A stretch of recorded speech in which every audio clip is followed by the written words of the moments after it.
সুপ্রভাত জানাই আমার সকল বন্ধুদের। ডান দিকে বোর্ডে দেখো লেখা আছে পরিক্রমা মার্গ, আর সোজা দেখো লেখা রয়েছে ওপরে শ্রীরাম জন্মভূমি। হ্যাঁ, তোমরা একদম ঠিক ধরেছ, এটা অযোধ্যার রাম মন্দির। অযোধ্যা স্টেশন থেকে এর দূরত্ব মাত্র 10 মিনিট। এই দেখো পিছনের দিকে স্টেশনের রাস্তা। ঘড়ি বলছে এখন সময় রাইট 4টে। চলো রাম মন্দিরে প্রবেশ করি, তোমরাও চলো আমার সাথে। তো রাস্তা ক্রস করে চলে এলাম রাম মন্দিরের ভিতরে। দেখো হুইল চেয়ারের ব্যবস্থা আছে বয়স্কদের জন্য, আর হুইল চেয়ারের ভাড়া মাত্র 150 টাকা। ফোন ব্যাগ সবটাই কিন্তু জমা দিতে হবে লকারে। এখানে রয়েছে লকারের ব্যবস্থা, তার জন্য কিন্তু আলাদা কোনো চার্জ নেই।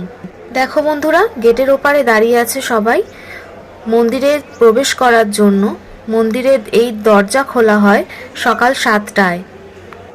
লকারে যখন ফোন আর ব্যাগ রাখা হবে, ব্যাগের মধ্যে কি কি আছে, কটা ফোন আছে, সবটাই কিন্তু টোকেনের মধ্যে লিখতে হয়। প্লাস লকারের চাবিটাও কিন্তু তোমাদেরকে হ্যান্ডওভার করে দেবে। এই গেট থেকে মন্দিরের দূরত্ব প্রায় অনেকটাই ভিতরে যেতে হয়। এছাড়াও তোমরা যদি মঙ্গল আরতি দর্শন করতে চাও অথবা দুপুরবেলার ভোগ আরতি দর্শন করতে চাও, তার জন্য কিন্তু তোমরা টোকেন নিয়ে নিতে পারো। টোকেনের জন্য কিন্তু কোনো আলাদা চার্জ পড়ে না। মন্দির খোলা হয় সকাল 7টায়, দুপুর 12টায় ভোগ আরতির পরে 1:30টা পর্যন্ত বন্ধ থাকে। তারপরে আবার খোলা হয় রাত্রির 9:30টায় বন্ধ হয়।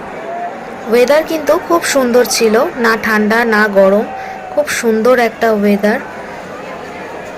আর এই রকম একটা সুন্দর ওয়েদারে কাছের মানুষদের সঙ্গে নিয়ে ঘোরা কিন্তু মজাটাই অনেক আলাদা।